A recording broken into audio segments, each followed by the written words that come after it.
A lot of young chefs are in a rush. Don't rush it. Learn your craft, dedicate yourself, become a master of it. It takes time.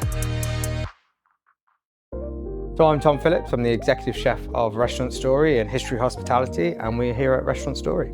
I started here as a sous chef. 8 years later, we're sat in a private dining room that we built on the second floor. Being at the Ritz at that beginning of my career, I took so much from it. What it taught me was a real love for classical French cuisine. You look at the great chefs of France, and many of them are MOFs, and you know, these guys are masters of their craft. But we actually have something in the UK, which is the MCA.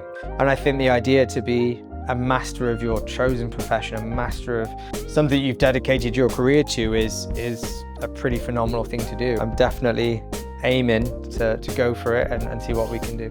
So this is our welcome broth. We've braised our onions in equal parts, onions and water, and then we take that liquid, strain it off, and then we reduce it, season it, which gives us our beautiful, rich, deep onion consomme. It's a little bit of Hendrick's gin, just to spike it. And then the second part, these tapioca pills. We've just finished with fresh lovage oil, chopped lovage stems, a little bit of chive, a little bit of parsley, and some dill. And we do this table side, and then we pour the consomme over. And there is our welcome broth, roasted onion consomme, gin, and lovage. So when guests arrive, first thing that we always do at the table is a welcome broth. And then we hit them with a good amount of snacks. The Storio, which is now a layered gâteau of aged Montgomery cheddar, so 18th-month-old Montgomery cheddar in a truffle sablé. Going back to like being able to bespokely make molds was one thing that we brought to this when we revamped it a few years ago, which is the emulation of the Storio biscuit, looking like an Oreo. Another original, the rabbit sandwich, braised rabbit legs, braise them in a chicken stock, loads of tarragon. We flake that down, then we make a chicken mousse, and we paddle the two together with a good amount of confit diced onions, star anise, and then our Story vinegar, which is a collaboration that we did with -8. It goes with a tarragon emulsion, so this is an eggless emulsion made with the reducing cooking liquor from the rabbit. So this is our beef tartare in a little cube of potato crisps, our beef tartare mix, the diced fillet of beef, Savoy mustard, capers, gherkins, raw shallot, quite spicy, we like it quite spicy. Top of it a little bit of, this is a lemon mayonnaise, topped with Asiatic caviar. We've got a onion gougere, so an onion choux topped with tête de monde. We have a savory crackling that we've worked on, so it has the same texture as a sweet crackling, but there's less sugar in it.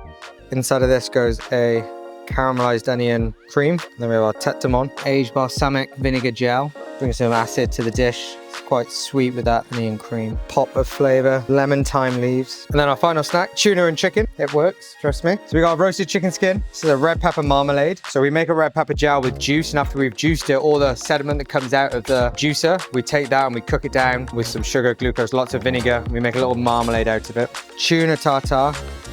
This is a little red pepper crisp, a red pepper fluid gel, and a chive tip. So these are our snacks at Restaurant Story. We have our rabbit sandwich with tarragon mayonnaise, our Storio with aged Montgomery cheddar and truffle, beef tartare and a potato crisp, our choux pastry with tête de monde cheese and roasted onion cream, and our tuna and chicken skin. So I'm going to show you a turbot dish today. It's been on the menu a little while now. It's our take on a turbot en cru. Slightly different to what you would normally do with it. So we have a beautiful piece of Scottish turbot. These are our Scottish turbot. David Lowry is our supplier for it. A little family-run business in Scotland. So we get these in every couple of days. So we have our turbot here. So we've brined in a 10% brine, and then we've dried that off. And then we've glued this bread over the top of it with a cornstarch and egg white mixture. And we vat packed it to make sure it's all nice and tight together. And then we take it out and allow it to dry, come up to room temperature, and make sure that there's no real moisture left in the bread. We're making a crouton, a big crouton basically. And as we crisp that bread up, it's going to slowly, gently cook the fish underneath. We'll just flip it over just towards the end and let it rest in the pan before we carve it. So for carving, neaten those edges up. Looking for a nice rectangle here. There's our beautiful turbot. A little bit of salt and a little bit more of that fennel pollen as well. One thing on the dish that we're celebrating is a scallop quenelle, very, very classic scallop quenelle. So in these molds that we designed and I made here at the restaurant, we're gonna pipe a scallop mousseline. So it's fresh scallops that we blend with salt, egg white, cream, and we finish it with a little bit of creme fraiche as well. And we've seasoned that with Espelette pepper and lemon zest as well. So we just pipe a good amount into the mold and level it off to ensure there's no air bubbles. we want a perfect finish after we've steamed them. And we're gonna steam them at 92 degrees for about 4 or 5 minutes. So they're just holding together. So they're still nice and soft. We don't want to overcook that mousse. And then we just very gently, lightly blowtorch them. Just a little bit of caramelization on the top. So we're just gonna dress these with a little bit of British rapeseed oil. It's something we use a lot in the restaurant, that grassy notes we like a lot. And then we're just gonna season the top, some fresh fennel pollen, mild and salt as well. So the next part of this dish that we're gonna put together, the inspiration of this little part came from Sol Veronique. You know, the idea of a whitefish, champagne and grapes. So what we have is a ravigotte sauce. So it's a roasted vegetable consomme that we've added some vinegar to, so kind of sweet, kind of sour. And we've slightly thickened it as well. That's gonna be the base that we flood this little condiment and flood our plate with.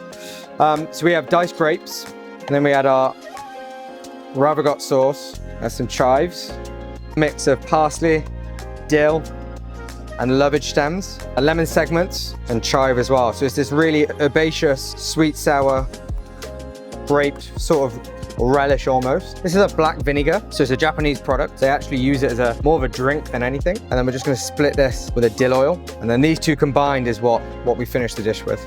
So for blading, we've taken that ravigotte sauce that we made, that consomme, and then we've just set it with an agar and turned it into a gel. And then we're just gonna do a nice tight ring. So we've got our ring and we're gonna start building. So we're gonna take our scallop mousselines, and then this is our cauliflower horseradish puree. We're gonna flood the plate. This is our ravigotte condiment with the grapes and all the fine herbs, lovage stems. And then that second part of the dressing, our black vinegar with dill oil. Cucumber. They've just been compressed in that same dressing. Not turbot. Just finished this with some fresh fennel and dill. And then we just finish off always at the table, just with our champagne cream that we've given some texture. And that's it. This is our turbot en croûte, scallop mousseline and ravigotte sauce.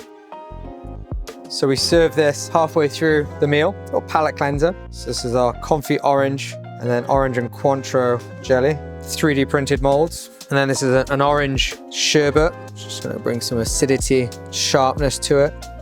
Tiny bit of salt. These are half-time oranges. A little nostalgic nod to growing up playing sports.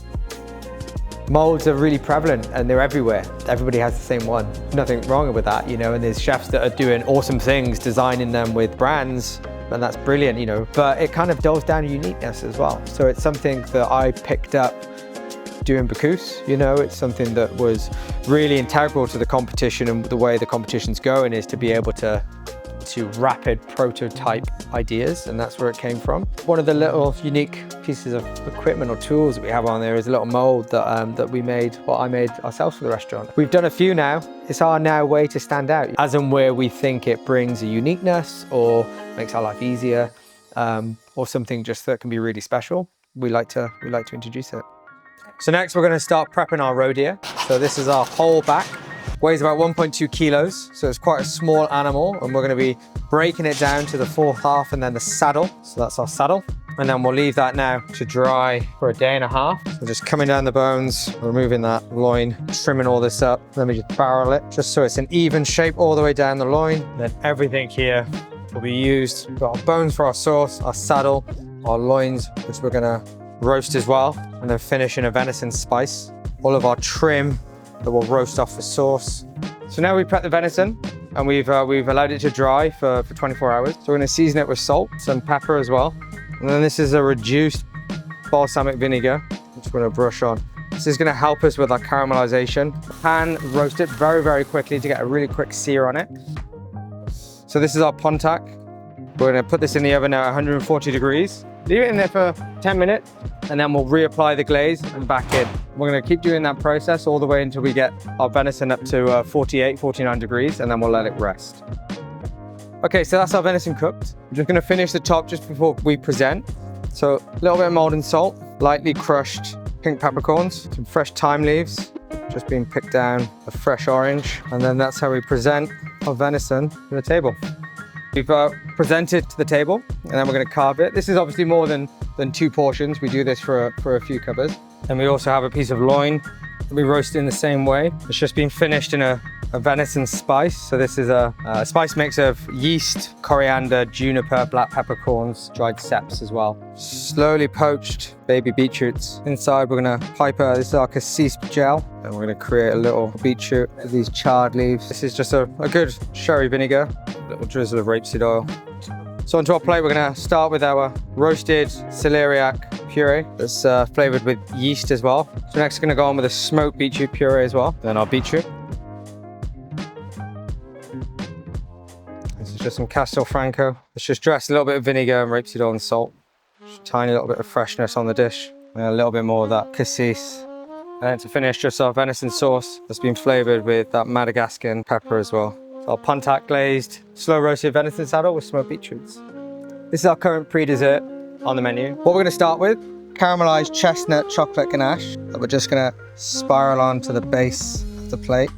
An intense rum jelly. We just make a dark caramel with some of the vanilla through it as well. Deglaze with the dark rum. A little bit of water as well, just to balance it. And then we just set that with gelatin. And then chestnuts. We have some fresh roasted chestnuts and some raw peeled chestnuts that are gonna bring like a kind of different texture and different flavor profile to the dish. I think salt is really important in desserts. Only a tiny, tiny bit. We've made our salted vanilla ice cream using this Tahitian vanilla. Really, really fragrant, really, really pungent flavor. And then we're gonna go on with our raw chestnut. So we just use a white truffle slicer for that. And then we pour this tableside, which is our olive oil. So we're really lucky to have a partner, an olive oil partner, Manny, from Northern Italy. We've been working with them for a few years. This is currently the oil that we're using. It's a first pressed extra virgin olive oil. Absolutely delicious.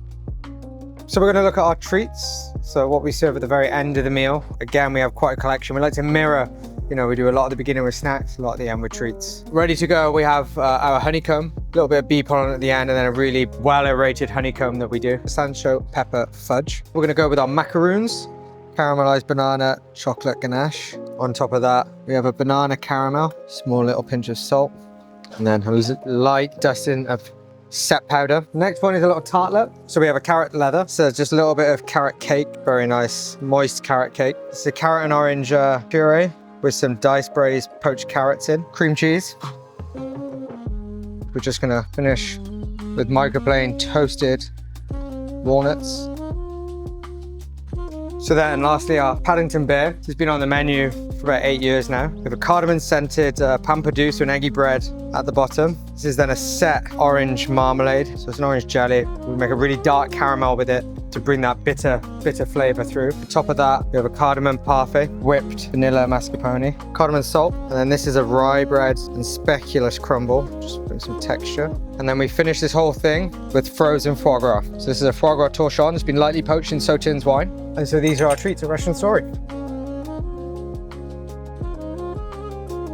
2 Michelin stars, a great team, a great culture, and a business that keeps growing. I think it's been quite a journey, but a really great one. My career's advice: be a chef that truly knows and truly dedicates himself to their craft. If you love it and you love hospitality and you love to cook, and it's such an amazing career, grab it with both hands and become a master of it.